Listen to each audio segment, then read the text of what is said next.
นอกบนนอนบ่นี่ฮะแม่จะคนลูกหาคนพ่อเมย์เจ้านอนใส่พ่อแม่เขานอนเมืองหันเจ้านอนอยู่นี่แม่กับไผอีก3 คนได้ไปโรงมันหน่อยว่าด้านถูกบากูไปช่วยไปบ่ให้เขินเฮงหน้าแดงมาเลยบากูใช่มาอยู่พี่แล้วเบานุ่งไอ้บ้านนี่รับได้อยู่บ่เพื่อนมาอยู่แบบนี้เพื่อนน้อยๆรับได้บ่ได้อยู่มือได้เพิ่มมาสั่งมาสาวเนาะเลยมาสั่งมาสาวน้อยบ่าวถามนี่สมมติว่าฮีดอยู่พี่นี่เพิ่นเอาผัวนี่ผู้หญิงมาอยู่น้ำผู้ชายหรือผู้ชายมาอยู่น้ำผู้หญิงได้เบิดนะได้เบิดแม่มาอยู่น้ำบ่าวโกได้บ่ได้บ่ค่อยน้าได้บังเก็บเบิดเลยกาแฟยังอยู่เน้นสิไปเก็บกาแฟก่อนด้วยใช่ไหมขุดมันก่อนดีเนาะวันนี้เนาะกาแฟยากูน้องน้อยงามอยู่มั้งเบาโกมันเช้าหาเช้า6 ปีเช้าหารับได้บ่รับได้เพราะมันเนี่ยเอากูเดี๋ยวเราสาวนี่เฮ้ยให้จุ๊บเชื่อกูอันนี้ปุ้นมาให้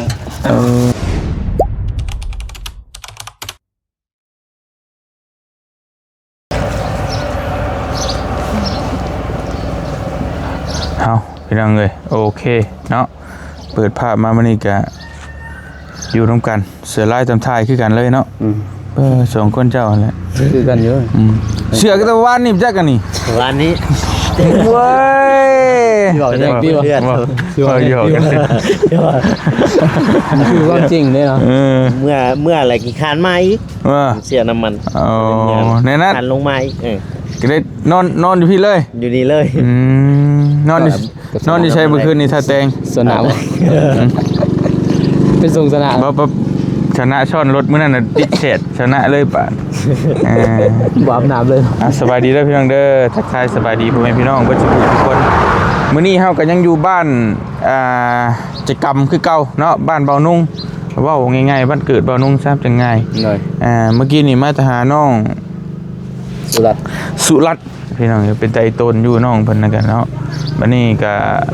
เฮาสิมาหาอีกครอบครัวนึงอันนี้ก็นักอยู่ได้พี่น้องเนาะครอบครัวนี่ก็เบิ่งจากฝาเฮือนฝาซ่านนี่ก็เป็นเฮือน2 ชั้นเนาะแต่เก่านี่คนรวยเฮือน2 ชั้นป๊อบมันยังอันนั้นล็อกเบิ่งล็อกยางรถบ่เช่นเลยพี่น้องเอ้ยใส่รถโอ้ยใจเย็นอันนี้นี่ก่อนล็อกเฮือนตะกี้นะใครตายมาเนี่ยบ่ได้รถใครมาเนี่ยบ่ได้มันขัดเด้ล็อกไว้เด้ตะกี้เนาะนี่แหละเฮือนนี่แหละล็อกไว้กันโจรเอาล็อกข้างในเด้วันนี้ดีกว่าเลยคือเก่าจะอีอ่านว่าใครต้องการให้ติดต่ออย่างบริการอันนี้สร้างจิตบริการอย่างเมนบริษัทจิตนะจิตสร้างซ้อมบริการซ้อมแปลงรถจักรโทในนั้นมาที่นี้จอดอย่างเขียนไปเลยเบิ่งตอบลืมไปอยู่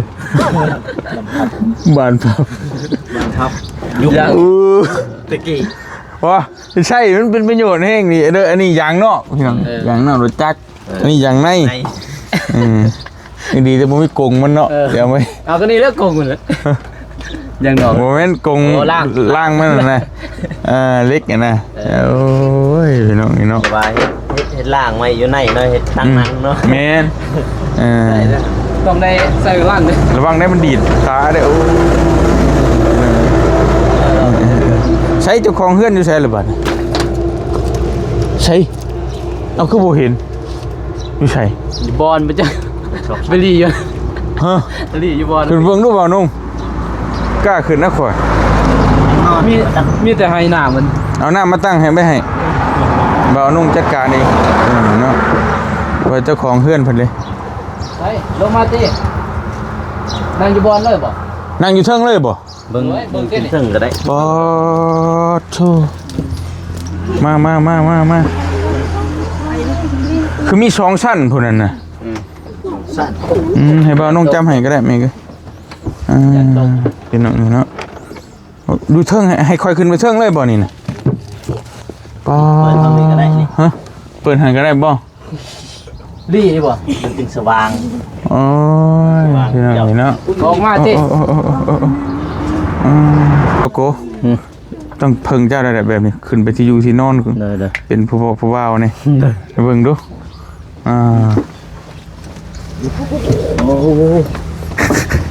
ญาติบ่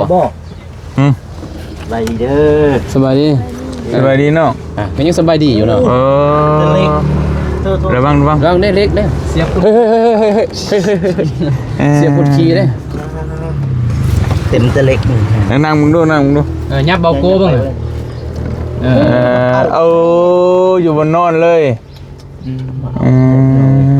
เจ้าผู้เช้าบ่นี่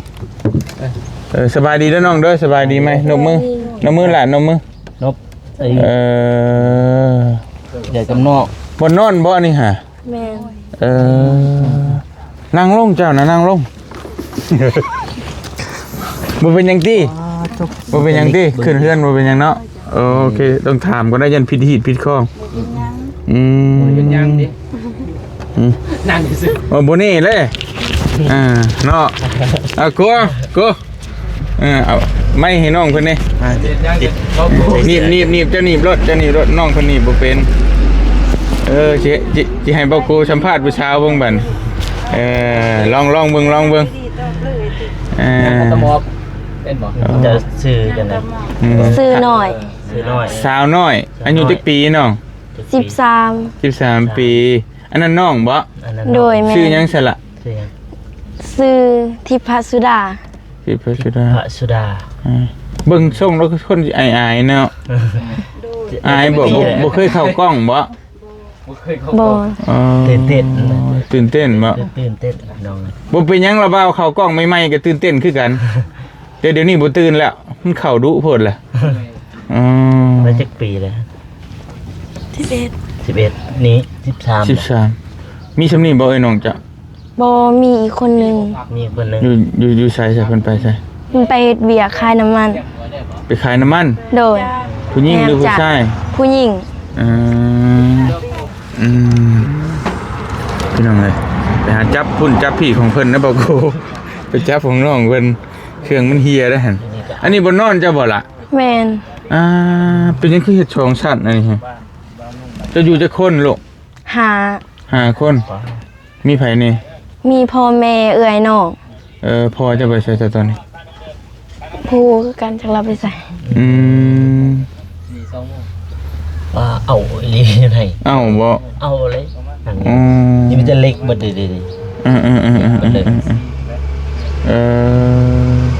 จะเป็นผู้ปกบ่ บ่คนที่สอง มีเอื้อยอีก แม่น ผู้เอื้อยบ่ตัวไปรับจ้าง แม่นผู้เอื้อย เจ้าบ่ได้ไปเฮ็ดเวียกใส่บ่ใส่ลูกมัน บ่ได้ไป บ่ได้เข้าโรงเรียนบ่เข้าเรียนอยู่บ่ บ่ ออกแล้วเรียนฮอดชัย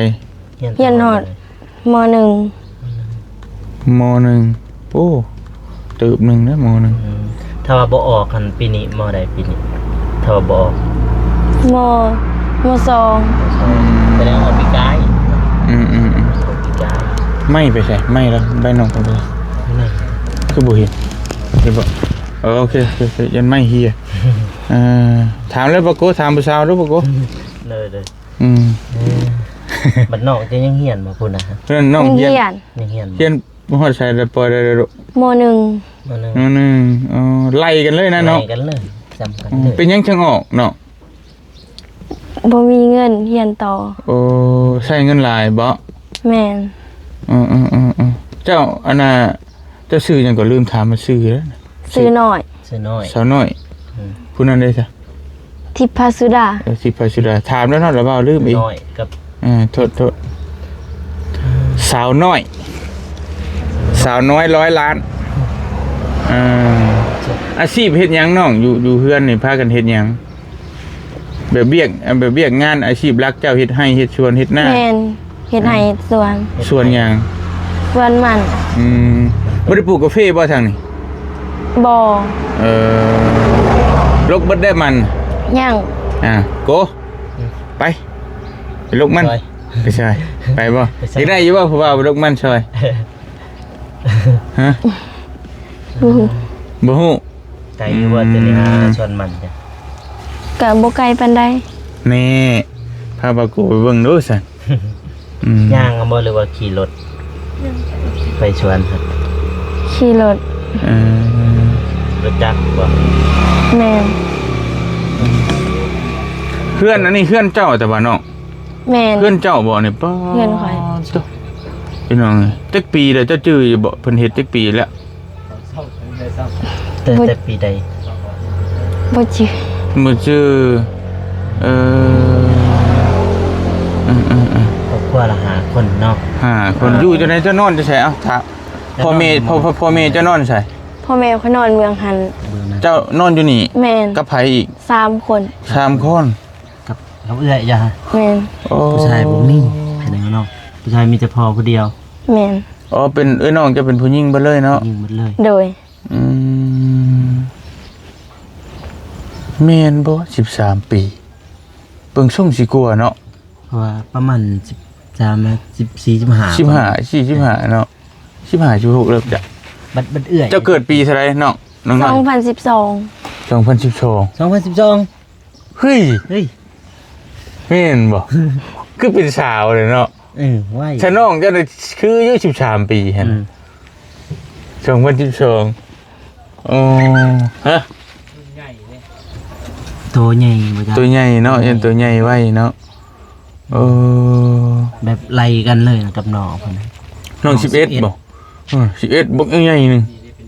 เพิ่น13เพิ่นน่าจะเข้า14แล้วไป อายุ14แล้วแหละปี2012พอเถอะยังเอ้ย คน เดี๋ยวได้ยินเสียงน้องคือบ่เว้านี่ อายบ่ล่ะ อาย มีคนเคยมาทายเจ้าอยู่บ่บ่มีแล้วเว้าได้อยู่บ่เว้าได้อยู่ติ ได้ อ๋อบ่ได้เป็นใบ้ติ บ่ ละอาย อายบ่เจะถ่ายคลิปลง TikTok อยู่บ่เจ้าดิน TikTok อยู่บ่ บ่ น้องดินบ่น้องน้อย TikTok บ่ลิน ดินยังใช้ดินเฟซ ลินเฟซ เคยถ่ายรูปถ่ายคลิปลงเฟซอยู่บ่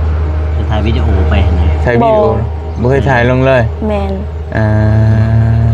แต่พอเราจังอายได้ซั่นน่ะ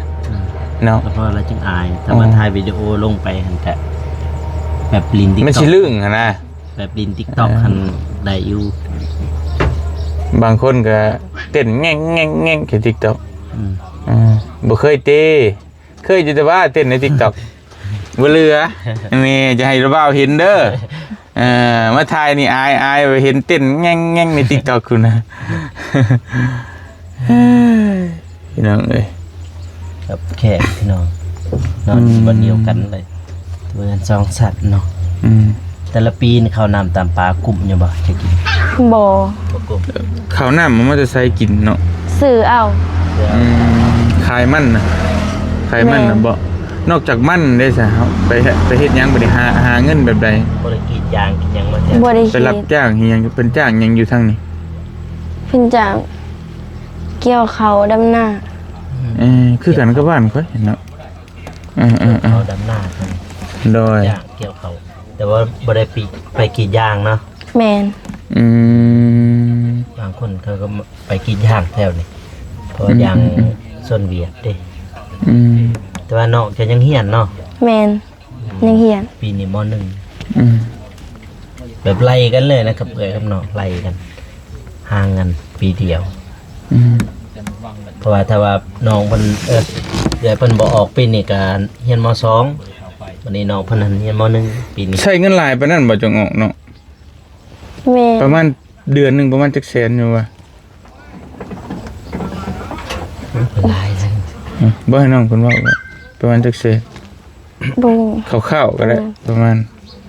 เอาเจ้าสมมุติว่าเจ้าจ่ายแต่ละเดือนเจ้าก็มีรายจ่ายเจ้าก็ฮู้อยู่แล้วประมาณเท่าใดใช้จ่ายหยังนี่นะจะไปเข้าโรงเรียนน้ำมันรถบ่อันดับแรก ไปบ่ได้ขี่รถยางเอา อันนี้ก็ประหยัดลงอีกมีหยังอีกบัดนี้รายจ่ายเจ้า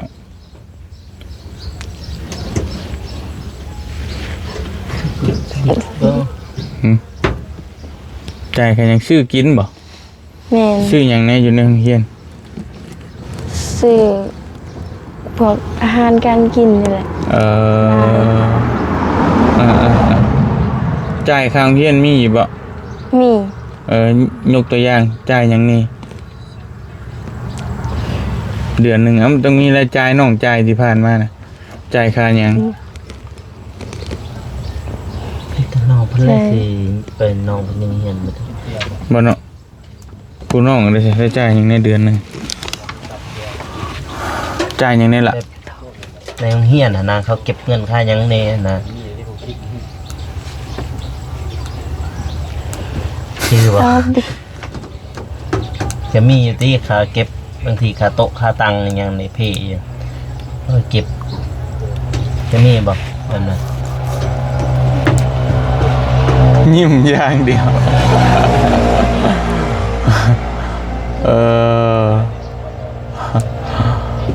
อายคักอายนี่พี่น้องเนี่ยอายผู้บ่าวบ่เด้อจังไดอายบ่โกบ่นี่บ่โกนั่งยิ้มเลยอยู่แค่เฮงเนี่ยถามค่อยสิบ่เว้าหยังจะถามด้วยแล้วลองถามมึงดูเป็นออกน้องยังเป็นน้องเพิ่นยังเฮียนเซ็งนะบ่ส่วนเซ็งนะบ่จ้ะ สิ่งประเคียนหนึ่งละ ยังบ่ตัวเซ็งนะว่านี่ก็มอจังหวัดเดือน2มาจังหวัดเดือน1เสาร์หนังเผานึงยังเอาแล้วหลัง ห่อนบ่ ห่อนเลย อดทน พอมันติดกับสังกะสีเด้ย่ามฝนนี่บ่พระบ่ทางหลังนี่ ผัก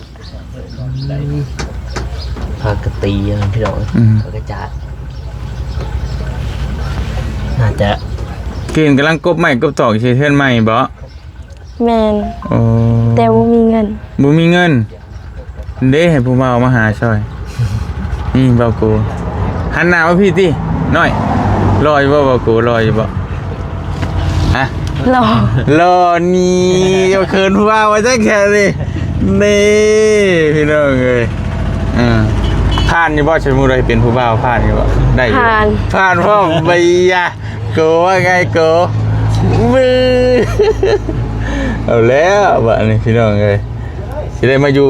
บ้านจักรรมให้บ่บ่กูวันนี้บ่กูเด้งามอยู่บ่น้องหน่อยงามอยู่บ่ จะงามอยู่ผ่านอยู่ ผ่านอยู่บ่ เกินเลย หันหน้ามาพี่ติหันหน้ามาหาผู้บ่าวเด้เห็นว่าก็ได้เกินแล้วมันนี่ พี่น้องเอ้ย คือพ่อแม่จะนอนอยู่หันเนาะ แม่น พูดเรื่องพูดปองเรื่องเล่นบ่ในกล่องพูดปองแล้วก็จะโปง อายแห้งนี่เลยพี่น้องเอ้ย3คนแน่นอน แล้วบ่าวถามนี่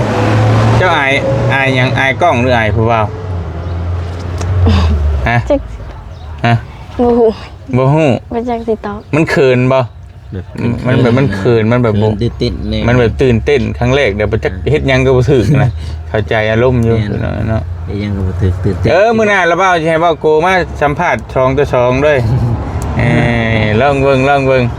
พาไปสวนมันพุ่นพาผู้ว่าไปดอกมันเด้อมื้อใดไปดอกมันหน่อย บ่ทันฮู้ มื้อท่านฮู้เดี๋ยวสิให้บ่าวโกมาลกซอยนี่นะ สิไปลกซอย ไปบ่าวโก ไป นี่ว่าธรรมดาให้ไปบ่บาโกยไปช่วยให้ไปบ่ ให้โอ้คืนเฮงหน้าแดงหมดเลยคืนรีได้กุยอ่ะโอ้หน้าแดงหมดแล้วโอ้ยพี่น้องเอ้ยแต่แล้ววันนี้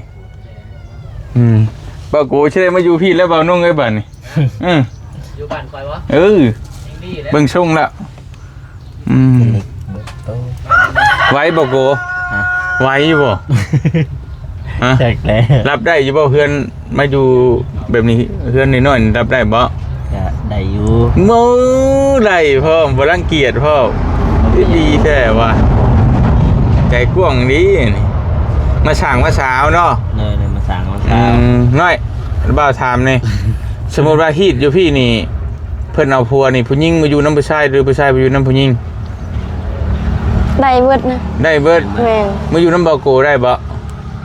ได้ ได้ แต่ บ่ บ้านข่อยหนาวได้บ้านข่อยได้ หนาวได้อยู่ปากช่องเคยไปบ่อยู่ปากช่อง เคยไป บ่ บ่เคย ถ้าแตงได้เคยไปบ่ เคย กายถ้าแตงไปก็บ่ไกลดอกหนาวโอ้กาแฟแล้วหลายแล้วจะเก็บเป็นบ่กาแฟ เป็น เป็นอยู่ก็ ฮะ เก็บเบิดเลยกาแฟ ยัง ยังอยู่เน่สิไปเก็บกาแฟก่อนด้วยใช่ไหมคุดมันก่อนดีเนาะวันนี้เนาะ กาแฟแล้วก่อน เมนบ่ในใจเอาได้ก่อนหน่อย ระหว่างกาแฟกับมัน กาแฟ กาแฟยากูแล้วบ่ กาแฟ นี่ ก่อน เอากาแฟก่อน มันประมาณเดือนสอง โอ้พี่เพ่งได้โลละ20,000เพิ่น กาแฟ อ๋อขะดองเพ่งบ่อยู่พี่น้อย บ่ฮู้ บ่ฮู้ แม่น ถามเรื่องส่วนตัวนิดนึงเด้อขอโทษเด้ออันคิดว่าถ้าพร้อมแบบมีครูมีครองนี่อายุประมาณจักปีแบบว่าเอาผัวได้สินะคิดไว้ประมาณอายุจักปี 19 20 19 20 เลย อ๋อแต่คือตอนนี้ก็สามารถชุมเบาโกจีบเนี่ยก็ล่มเป็นผู้บ่าวผู้สาวก่อนเนาะ แม่น มีมันมีที่มีทางด่วนอยู่บ่มีทางด่วนอยู่บ่ บ่ สมมุติบ่มี เอาเชื่อว่าแบบก้อนหั่นแบบเบ้ากูจะได้ก้อนหั่นน่ะก็ได้อยู่บ่ดูว่าจังได๋ บ่ หรือว่าต้องรอฮอดฝุ่นก่อน แม่น ประมาณ18 19 โดย ถ้า 8 ปี บ่ฮอดตอนนี้ตีแค่14ก็ได้อีก4ปีแค่18พอดีหาเงิน เพื่อจะกระถางขั้วแล้วว่าอะไรเงี้ย สั่งกับครัวแล้วจักปีจ้ะ 15 15เฮ้ยไล่กันเลยตัวนี้ 11 13 15 5 โป้ 15แท้ แม่น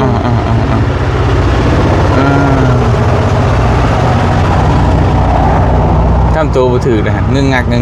อยู่บนคืนหน้าเดี๋ยวหันหน้ามาบนกล้องใช่ไหมคืนก็คืนนี่ผู้บ่าวก็ยิ้มแป้นอยู่พี่น้องเลยถามแท้งามบ่ปูน้องน้อยงามอยู่บ่อ๋อ เกินเลยเห็นไหม จะอายุน้อยพุ่นเนาะอ๋อ ต้องเกิน ถามต่อนิดนึงน้องอายุ13หรือ14ก็ได้เนาะสมมุติว่าคือ13ปีปลายที่14นี่แหละสมมุติว่า แม่น เบาโกมัน26ปี25รับได้บ่รับได้บ่ได้เพราะว่ามันแน่ เอาน้องสิได้อยู่นี่ลีนะ เน้อย่า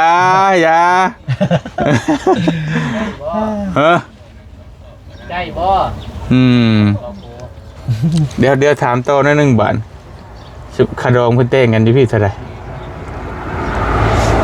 ที่ผ่านมา นะคนอื่นในที่ฮู้น้องฮู้จักนะ ไปงานดอง พี่น้องพี่หยังนะประมาณเท่าไหร่เพิ่นแต่งกันเป็นคอ ป กั ระ น มาณ20 30 20-30 ล้าน แม่ มีหยังอีก มีค เท่าไหร่ ำบาทหนึ่ง บาทหนึงโอ้มีหยังอีก แล้วก็คุ้ย กล้วยพุ่น แม่ บ่แม่นงัวบ่ บ่ โอ้ คือเอาตัวใหญ่เอางัวบ่ได้บ่เอางัวได้อยู่สมมุติว่าบ่ได้อีกมีหยังอีกหมูอยู่บ่หมู บ่ฮู้อะ บ่ฮู้บ่ นั่น คำนี่รุดได้บ่ยกตัวอย่าง บ่ บ่ได้อีก บ่ได้ เงินได้รุดได้บ่ ได้ ได้อยู่เงินรุดได้ เงินดูได้คำบ่ได้ ไหวบ่โก นะ ไหวบ่ ใจ จากแดงช่วย กาแฟลายอยู่บ่กาแฟเจ๋งเลยเนาะเอาพอหอมปากหอมคอเอาถามบัดทีมไทยหน่อยนึงวันนี้ความฝันเจ้านี่แต่ละคน2คนฝันหยังอยากได้หยัง อยากได้หยัง สิ่งที่ความฝันหวังไว้ในชีวิต เอาเอื้อยนี่ก็ได้ เอื้อยก็ได้นะ จะอยากได้หยัง แล้วคิดไว้ฝันไว้ในใจนะเขาอยากได้หยังเพื่อนซ่านบ้านรถ แมนอยากได้เฮือน อยากได้เพื่อน แล้วก็รถ รถหยังอันลองเอาบ่ รถใหญ่ รถใหญ่ผู้ แมน บูกูไหวเปล่ากูเออรถไปรถระเบ้านี่บ่ แมน โบ หาอีก อันนั้นก็อันนั้นเอาไว้ที่หลังก็ได้เต้เนาะเอาไว้ช่วยกันหาที่หลังก็ได้เนาะ โดย ได้ ว้าสาวน้อยคือฝันใหญ่แท้เอาเพื่อนก่อนช้าเดี๋ยวบาโกมาช่วยให้เพื่อนเนาะเอาเพื่อนแล้วก่อนเนาะโอเคมาสะพี่น้องจังว่ากันบาทนี้ฮ้อนบ่ โอ้ยเอาเบิด เนาะบ่ยังสุดท้ายในน้ำผู้ชายจะได้จะหน่อยกินแล้วข้าว กินแล้ว ไปลงมาทะลุมไปเฉยมันฮ้อนลงมาลุมไปมั้ยมันฮ้อน เอา จะเอากระปุ่นมาฝากผู้สาวเบิดระบบกระปุ่นเฮาเอามาถุงนึงให้บาโกฝากผู้สาวลงมาพี่มันฮ้อนเอากูฝากผู้สาวนี่เฮ้ยให้จับเชือกกูอันน่ะ เอาบุญมาให้ ขอบใจ โอ้ยเอาใหม่ดูไม่ได้ยินเอาใหม่ดู ขอบใจ สิเขินแห้งเลยเบิ่งด้วยจ้องหน้ามึงด้วยจ้องหน้ามึงด้วยน้อยอันหน้ามาพี่เบิ่งหน้าว่ากูนะเบิ่งหน้าว่ากูด้วย แดงเว้ย แดงหมดเลย หน้าแดงแล้ว แดงทั้งผมแดงทั้งหน้าบัดนี่เบิ่งกระคักรู้รออยู่บ่เบิ่งกระคักได้ผมกังเว้นนี่เถื่อเราเที่ยวมาลินกลางคืนน่ะบ่ผ่านเด้อเบิ่งกระคักเด้อ ไปจืดน้ำเนาะ รอบ่ รอ อยู่อายุลายบ่เกี่ยงบ่ บ่ บ่ติบ่ บ่ เบอโกว่าได้ไดดีใจว่าน้องบ่รังเกียจน้องบุติ ดีใจอยู่น้องบ่รังเกียจบางคนก็บ่รังเกียจ สานฟันต่อได้อยู่บ่ ได้ ถามก่อนน้องโสดบ่ โสด โสดนี่ต้องถามก่อนได้ยันว่ามีผู้บ่าวได้ผู้บ่าวให้ได้บ่มีผู้บ่าวนะ บ่ โอ้ไว้หน้าไม่มีบ่ผู้บ่าว บ่มี บ่มีนี่กูนี่มีความหวังอย่างนี้น่ะ เนาะ ของแท้นี่ของแท้อ๋อนี่กล้าเว้าในกล้องเลยว่าโสดนี่คือโสดแท้ยะแล้วแต่เจ้าเด้อบัดนี้เด้อเจ้าสานต่อเด้อเด้อโอเคป้าฉันมีแต่ละเบ้าสิไปเวียกก่อนเนาะให้อยู่นำอยู่บ่ให้บ่โกอยู่นำบ่อยู่ได้บ่ ได้ เฮ้ยโก เมื่อแล้วเด้อเอาข้าให้เขาอยู่เลย โอ้ เมื่อรถ อยู่น้ำหนึ่งบ่พิษฮีดบ่บ่พิษเห็นได้ไรบัดนี่เห็นได้ไหน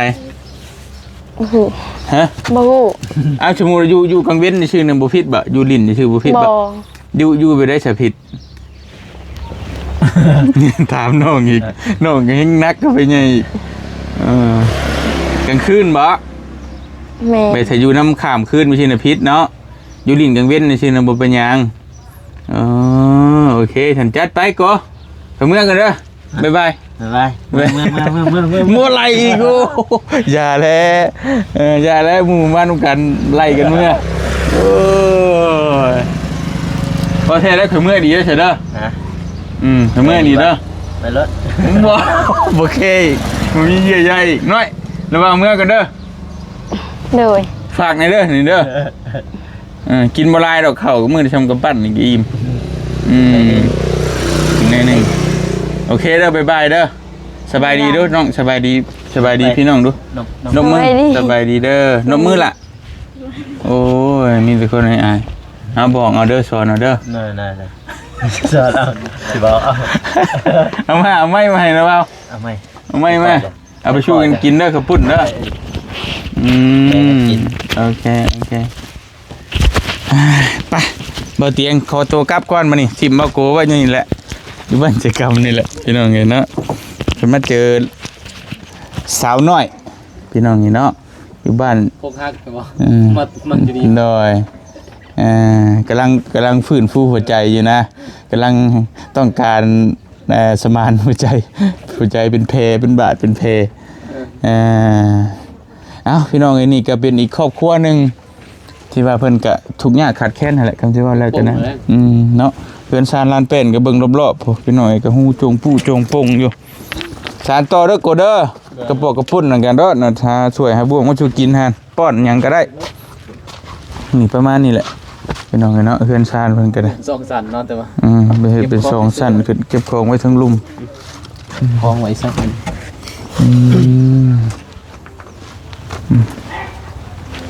แล้วก็เพื่อนดีเลยพี่น้องก็สิว่าเพื่อนเบิ่งบ้านเด็กทีนี่บ่ติงสิอ่านนี่เบิ่งบ้านกิจกรรมใหญ่เมืองท่าแตงแขวงเสกอง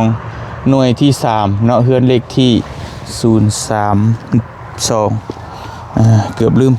เอาโทรศัพท์ไปบ่เตียงขอตัวเดินทางกลับก่อนมื้อนี้จังได๋ก็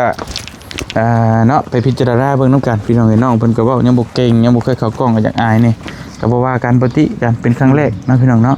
แต่บ้านหนองยังเนาะ บ้านเบานุ่งเองเนาะก็เพิ่นก็จะง่ายๆนี่พี่น้องไปขอตัวเดินทางก่อนฝากพี่น้องไว้พิจารณาเบิ่งนำกันเนาะว่าสิสมควรซอยน้องเพิ่นแบบใดก็แล้วแต่พี่น้องพ่อแม่พี่น้องที่เมตตาเนาะอยู่ดีมีแฮงเบิดทุกคนสบายดีเด้อไปก่อนบ๊ายบาย